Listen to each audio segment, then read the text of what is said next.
본문을 중심해서 신자와 양심이라는 말씀으로 은혜를 나누기 원합니다. 예수님께서 어느 날 성전에 가셨어요. 성전에 가서 잠깐 사는 성전 건물 안에가 아니고 성전 마당이었어요. 근데 사람들이 예수님을 알고 세기관들과 세기관들은 하나님의 말씀을 기록하는 연구하는 요즘 같으면 신학자들, 바리새인들, 내가 누구보다도 여호와 하나님을 잘 섬긴다는 사람들이 한 여인을 머리를 끌고 왔어요.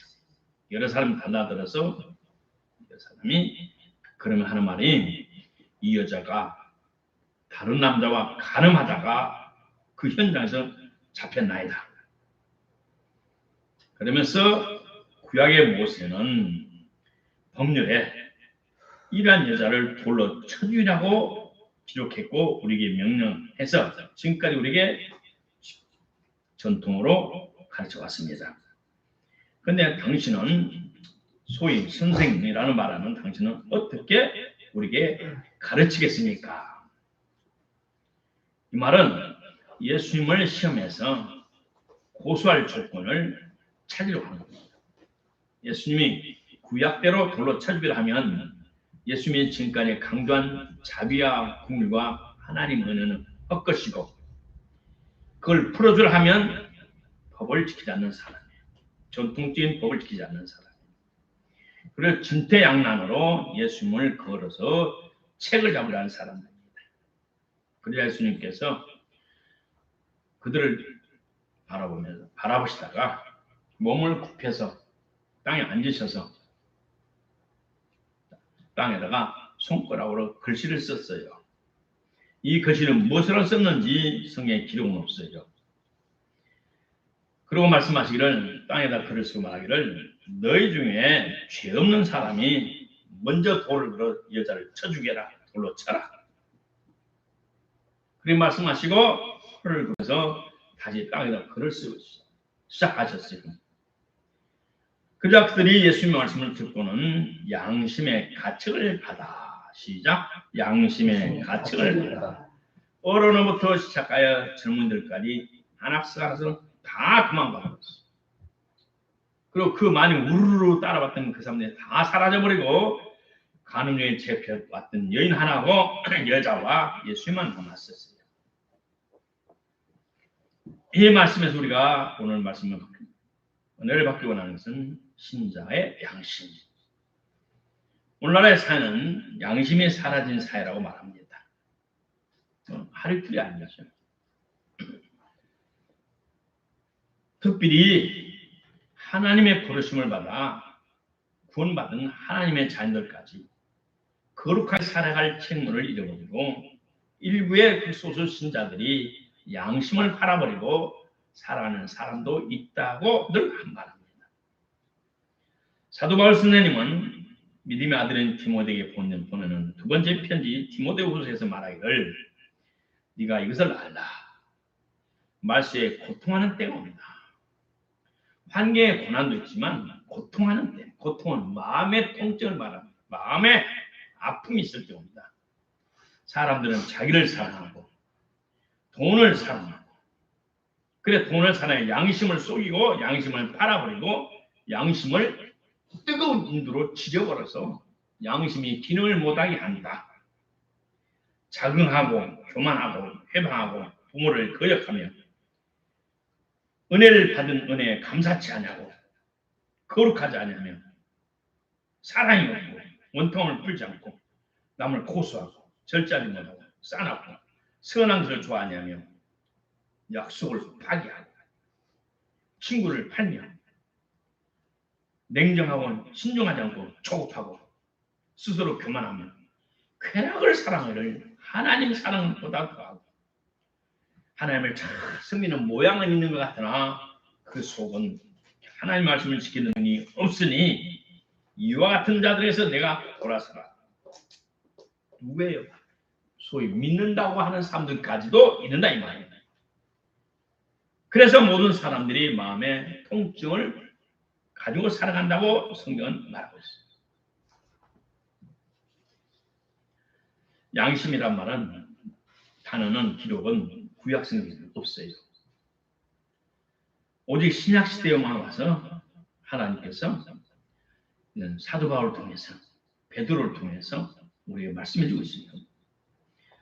영적인 어둠이 지배하는 구약 시대의 백성들에게는 하나님께서 성경을 기록하면서 성령의 감동을 받은 기록자들이 양심이라는 단어를 하나도 기록하지 않았어요. 그런데 신약이 끝나고 400년이 지난 후 새로운 시대는 신약 시대의 시대에 와서 하나님께서 교회 시대에 와서 구원받아야 할 세상 사람들은 물론 구원받을 하나님의 자녀들에게 되고 양심에 대해서 구체적으로 말씀하고 있습니다. 첫째, 양심이란 것은 사전적인 의미는 무엇일까? 이 사전적인 의미를 찾아봤더니 인간이 사회에서 자신의 행위에 대한 도덕적인 책임을 생각하는 감정상의 느낌이라고 말하고 있어요. 자기 자신의 행위에 대해서 스스로가 그 행위에 대한 내적인 평가라고 말합니다. 양심은 의무와 자기 자신이 할 책임과 의무와 밀접한 관계가 있는데 자기 자신이 할 의무와 책임을 수행할 때 맑아지고 평안하고 기뻐하고 당당하고 그러나 거부할 때는 자기 해야 할 바를 바로 못할 때는 양심이 번뇌한다. 곧 감정상의 슬픔과 또 고통과 평안함이 없어진다고 말합니다. 그래 양심은 개인의 도덕적인 성장에 있어서 중요한 요인으로 작용한다라고 세상의 철학자들이 해석했습니다.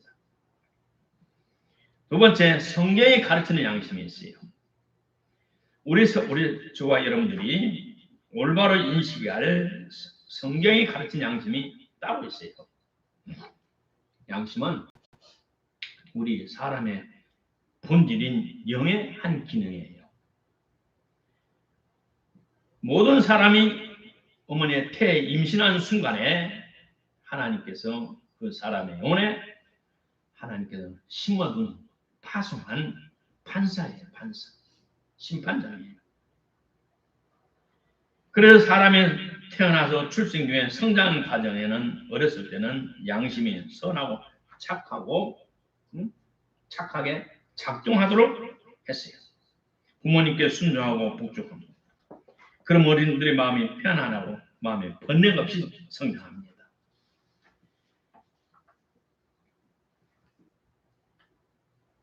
그러다가 성장하면서 여러 가지 환경적인 요인에 따라서 애들이 그 순수함이 사라지고 그 양심을 쏘게 됩니다. 거짓말하게 되고 남에게 핑계를 대기 시작합니다.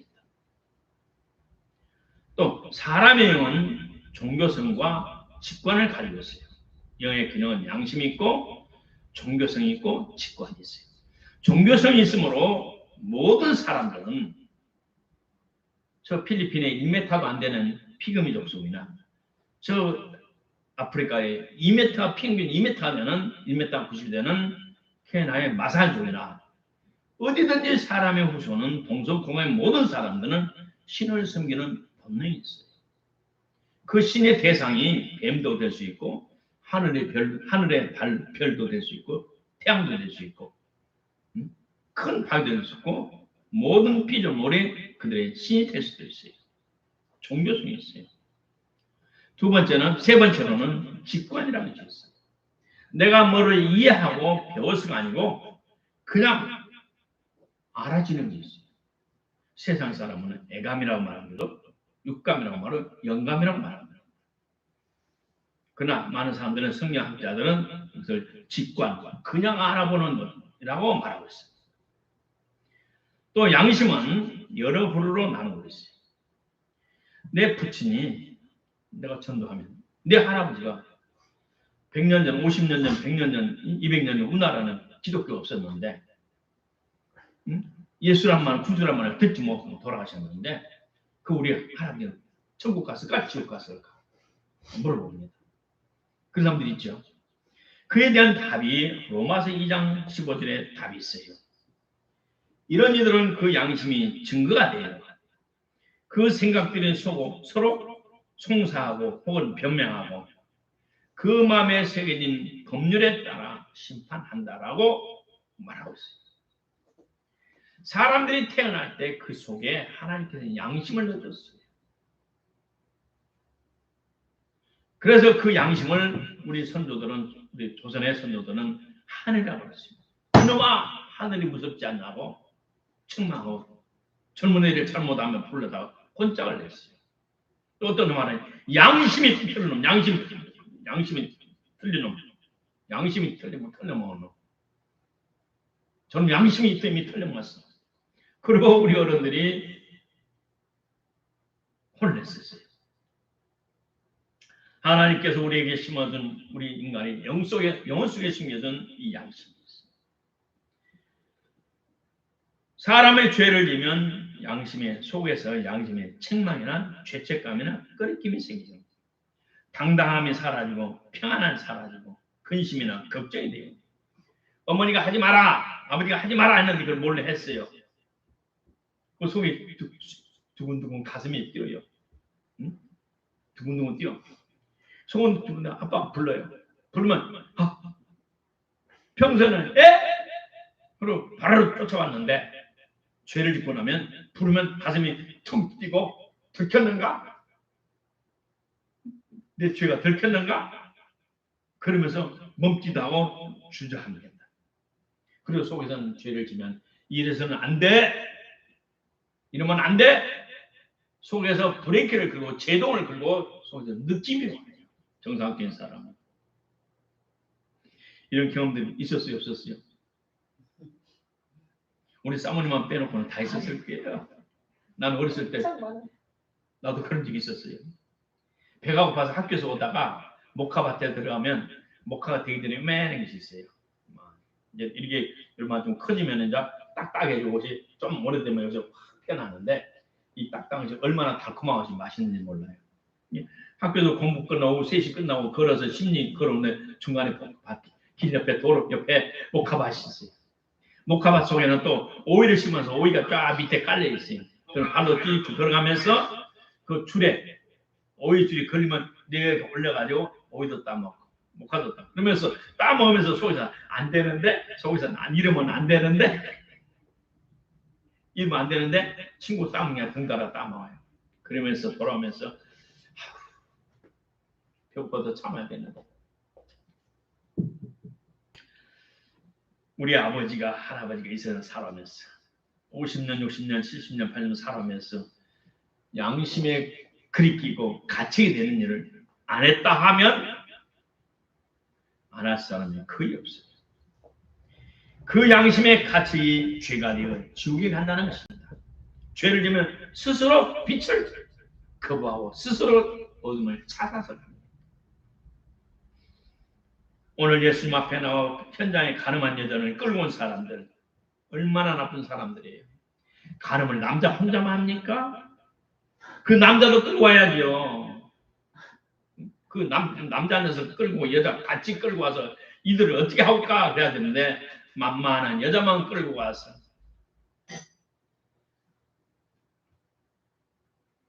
예수님이 땅에다 뭐라 하신 줄 아세요? 내가 증명을 그래. 양심이 없는 놈은 먼저 돌로 쳐라. 옆에 쳐다보니까 사람들이 옆에 가까이 있으면 쳐다보니까 양심이 같이 와요. 책망이 와요. 너도 똑같은 주인이야. 그래 뒷공문에 살살다 빠져나갔어. 앞에 사람이 빠지니까 뒤에 사람이 앞에 와서 보더니 그 사람도 빠져. 그래서 싹 도망갔어. 양심의 가책을 받아 어른부터 시작해서 청년들까지 다 도망가버린 거였어. 바울 사도는 과거에 유대교를 믿었어요. 양심의 가르침이 없는 하나님의 말씀의 핵심을 인과 신과 믿음을 저버린 그들을 유대교 열심히 했고 종교에 사로잡혔어요. 그러나 그가 회개하고 주님 앞에 돌아와서 그가 말하기를 나는 범사의 양심을 따라 하나님을 섬겼다. 사도행전 23장에 그랬어요. 사도행전 24장에도 말하기를 나도 하나님과 사람을 대하여 항상 양심에 거리낌이 없기를 힘썼다라고 고백하고 있어요. 저와 물과 성령으로 거듭난 저와 여러분은 항상 하나님 내 안에 보내신 성령과 같이 역사하시는 양심의 소리에 오는 귀담할 때는 가책을 잘 들어야 되고 그 책망에 귀를 기울여는 회개해야 됩니다. 셋째로 말세의 여러 특징 중에 하나는 양심이 인도로 치닫다. 양심이 불타버렸다. 주님의 재림이 매우 가까운 어느 날 우리 사회의 도덕과 윤리는 완전히 타락해버렸어요. 극도로 타락해버렸어요. 사탄은 하나님께서 인류의 행복을 위하여 주신 하나님의 모든 것을 폐기하도록 했고 지금도 폐기하고 있고 악한 자들을 위해서 하나님을 거역하고 대적하고 하나님 나라를 망치고 있습니다. 마태복음 24장과 누가복음 21장에는 이 마지막 때에 나타날 환경적인 여러 가지를 알려주고 있습니다. 또 디모데후서의 3장에 보면 3장 1절로 5절에 봤더니 아까 말씀드린 대로 말세는 고통하는 때라고 말했어요. 그리고 성경에 보면 고린도전서 8장 7절에는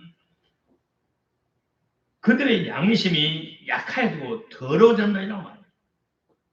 마지막 때는 믿는다 하는 사람들도 우상의 제물을 먹어요. 우상의 제물. 무슨 우상의 제물이요?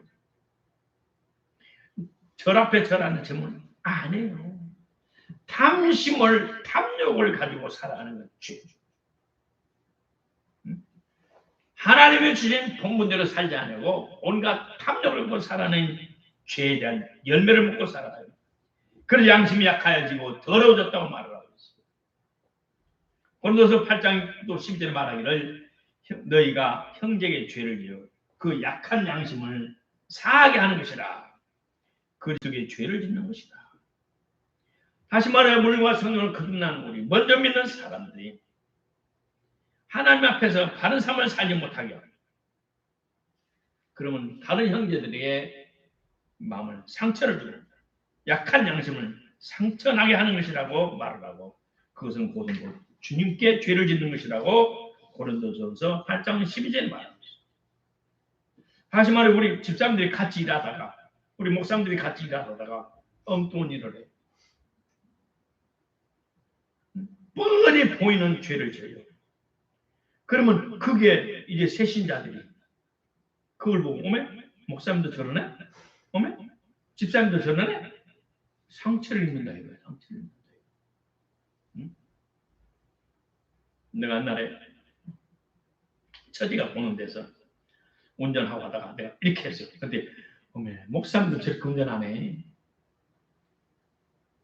그때는 내가 너무 허리가 아파서 고통스러워가지고 주차하면서 뭐 이렇게 하면서 양보 잠깐 해주면 되는데 양보 안 하고 내가 쏙 들어갔어. 그래서 우리 아주 거룩한 숙녀인 우리 경건한 숙녀 우리 처제가 오메 목사님 양보를 해주지 나중에 그러더라고.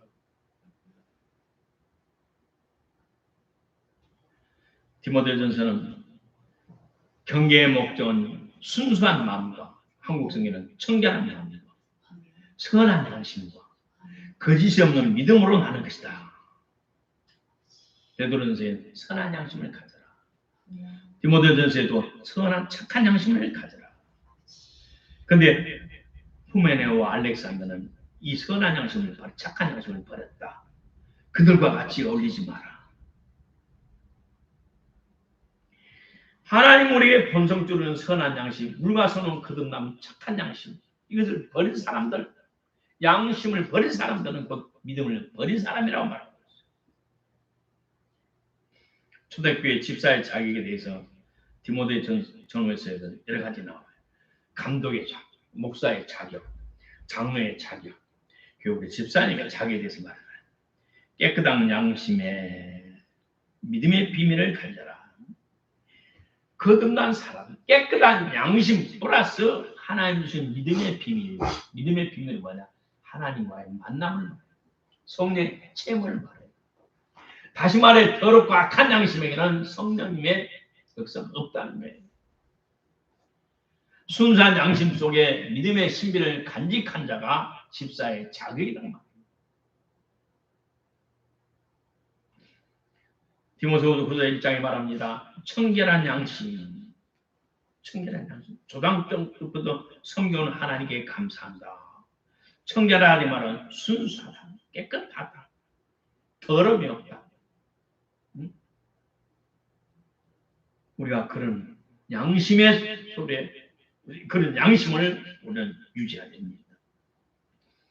디도서 같은 디모데 후서의 디도서는 말하기를 깨끗한 자들에게는 모든 것이 깨끗하나 더럽고 믿지 아니하는 자들에게는 아무것도 깨끗한 것이 없고 오직 저희 마음과 양심이 더러운지라.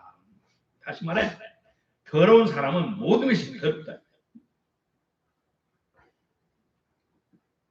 자기 양심이 화인 맞아서 외식함으로 거짓말하는 자들이라. 화인 맞았다 이 말은 뜨거운 인두로 뜨거운 대리미로 양심을 짓눌러서 양심의 기능이 없어졌다 이 말이에요. 양심은 원래 하나님 준 착한 양심이 기능을 죽어버렸기 때문에 그들은 거짓말을 잘한다는 거예요. 그래서 이 마지막 때 저와 여러분은 양심의 기능이 죽어버리고 마비되어버리는 세상 사람들이 유혹하는 여러 거짓말에 쏙지 않기를 바랍니다. 아멘. 쏙지 않기를 기도해야 해요. 분별해야 해요. 하나님 저 소리가 저 말이 하나님 주신 말입니까? 사탄이 준 말입니까? 누구의 말입니까? 양심이 불타버려서 뜨거운 인두로 대리미로 지져버려서 양심이 죽어버렸고 위선으로 거짓말하야 우리를 유혹하는 사람들이 마지막 때는 나타나는 거예요. 내처럼 예수 그리스도의 보혈의 능력으로만이 정상적인 양심이 될 수 있어요. 사도행전의 저자인 의사 누가는 바울 사도가 한 말을 이렇게 기록했어요. 바울이 공의를 주목하여 가로되 여러분 형제들아 오늘날까지 내가 범사의 양심을 따라 하나님을 섬겼노라. 우리가 하나님을 섬기는데도 양심을 따라 섬겨야 된다. 아멘. 우리 양심은 하나님이 파송한 심판장이에요. 간사님이에요.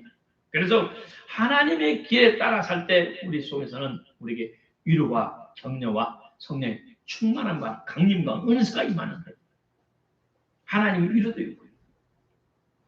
우리가 양심의 편안함 속에서 하나님을 섬길 때 하나님은 온갖 하늘의 보배 땅의 보배가 우리에게 강림한다는 사실을 믿기를 바랍니다.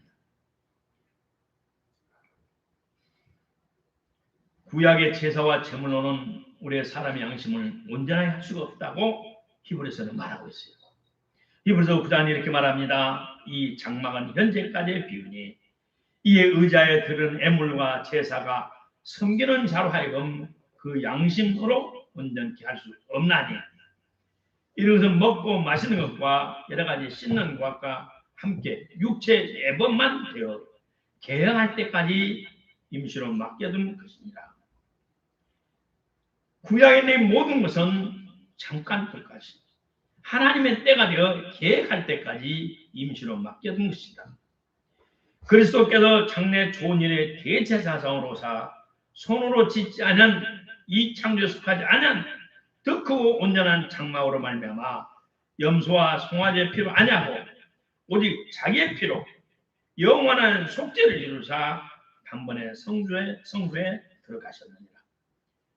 염소와 황소의 피와 및 암송아지의 죄로 부정한 죄에 뿌려 그 육체를 정결케 하여 거룩게 하였거든.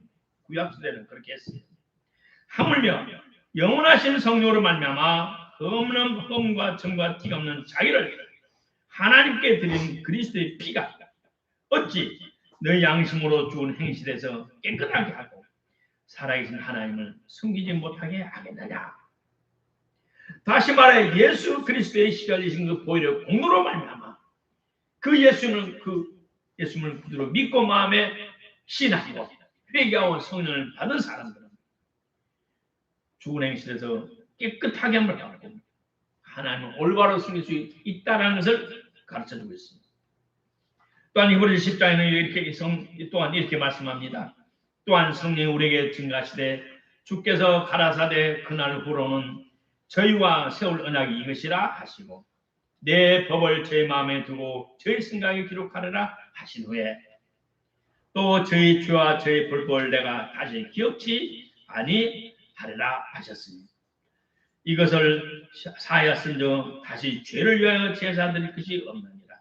그러므로 형제들아 우리가 예수님의 피를 힘입어 성소에 들어갈 담력을 얻었나니 그 길은 우리를 위하여 휘장 가운데로 열어놓으신 새롭고 산 길이고 휘장은 곧 제 육체입니다. 또 하나님의 집 다스리는 큰 제사장이 계심에 우리가 마음에 뿌림을 받아 양심의 악을 깨달아 몸을 맑은 물로 씻으니 참 마음과 온전한 믿음으로 하나님께 나아가자. 예수님이 십자가에 달려 돌아가실 때 지성소 안에 있는 휘장이 위로부터 아래까지 쫙 갈라졌어요. 예수님의 몸이 희생제물이 되었어요. 우리의 모든 죄악을 담당하시고 속죄제물을 되시고 죽음에서 부활하실 때 우리의 죄는 사함을 받았고 하나님의 생명을 받았고 오늘 그로 말미암아 양심의 악을 깨닫고 몸을 맑은 물로 씻었습니다. 우리의 몸까지 정결이 되었습니다. 우리의 천이 영과 혼과 육이 거룩함이 이뤘고 죽음에서 부활한 새 몸이 됐습니다. 참마음과 온전한 믿음으로 하나님께 나아가라. 우리 예수 그리스도를 통해서만이 구원을 받습니다. 아멘. 오늘 일부의 사람들이 예수 없이 다른 종교를 교회를 통해서 구원받는다고 말하는 것은 성경적이 아닙니다. 결론적으로 우리는 거듭난 하나님의 자녀입니다. 회개하여 성령이 내주하시는 거룩한 하나님의 아들입니다. 더구나 성령의 충만을 사모하며 유지하며 주님의 오심을 학수고대하고 있습니다. 신랑을 영접하러 기다리는 지혜로운 5 처녀와 같이 등잔 위에 불이 켜지는 등잔 이외에도 다른 병에도 기름을 준비하고 있는 주입니다. 그런 저와 여러분의 하나님께서는 말씀합니다. 믿음의 비밀과 함께 선하고 착한 양심을 유지하라. 착하고 선한 양심은 십자가에 달리신 예수 그리스도를 통하여 성령께서 우리에게 주시는 하나님의 은혜요 축복입니다.